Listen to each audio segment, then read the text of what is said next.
A wildfire tonight in Bastrop County, sending people from their homes. We're live on the scene with the firefighting efforts. That wildfire is more than 220 acres large tonight in Smithville. Started just before 6 o'clock tonight near Copeland Hill Drive. That's where many of the evacuations took place. This is on the western edge of Smithville towards Bastrop. KXAN's Angie Bevan joining us live from Smithville with the latest update from the front lines.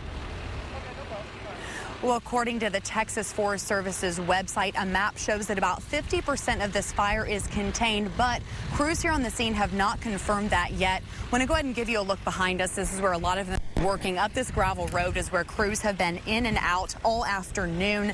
At last check, they were battling the fire, which has covered up to 230 acres. They've been attacking the fire from the ground, but a couple of helicopters earlier in the daylight were also circling, and we couldn't see much beyond the huge clouds of smoke, but here is a look at what we were able to see out here earlier in the day.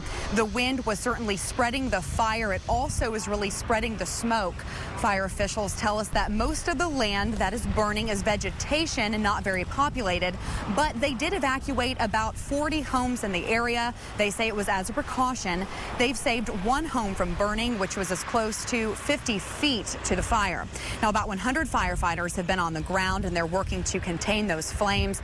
The Smithville fire chief tells us the dry land mixed with the heat and wind is fueling the fire.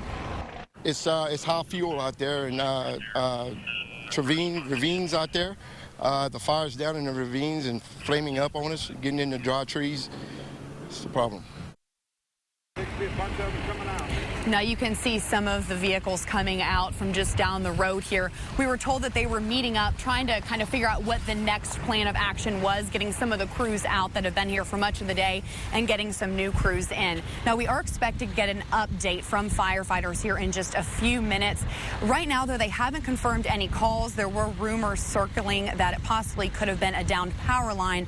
Again, though, firefighters haven't confirmed that yet. And like I said, we should be getting some more information from them very shortly. So be sure to check back on KXAN.com with the latest on this fire here. For now, reporting live in Smithville, Angie Bevan, KXAN News.